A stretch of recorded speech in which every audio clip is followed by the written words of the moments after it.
অহা 5 বছৰত আমি আৰু কিমান ল'ৰা ছোৱালীক চৰকাৰী চাকৰি দিব পাৰিম তাৰ পৰিকল্পনা মই ইতিমধ্যে আৰম্ভ কৰিছোঁ।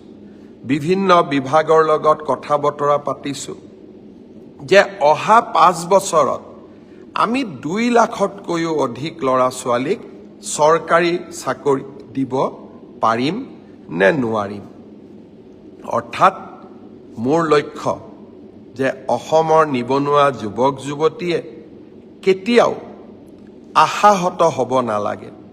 তেখেতসকলৰ আশাবোৰ পূৰ্ণ কৰাৰ বাবে আমি আমাৰ আকাংক্ষিত লক্ষ্য যি আমি সন্মুখত ৰাখিছিলোঁ সেই পথেৰে আমি কাম কৰি গৈ থাকিম।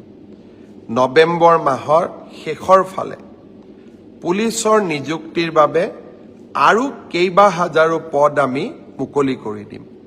আজি যিসকলে পুলিচত চাকৰি মই অনুৰোধ কৰিম নৱেম্বৰত আপোনালোকে আকৌ আবেদন কৰিব যাতে আপোনালোকৰ আশাবিলাক আমি বাস্তৱত ৰূপায়ণ কৰিব পাৰোঁ। প্ৰাথমিক শিক্ষাৰো 5,000 পদৰ নিযুক্তিৰ প্ৰক্ৰিয়া সম্পূৰ্ণ হৈ যোৱাৰ লগে লগে বাকী থকা 4,000 পদৰো নিযুক্তিৰ প্ৰক্ৰিয়া আমি আৰম্ভ কৰিম।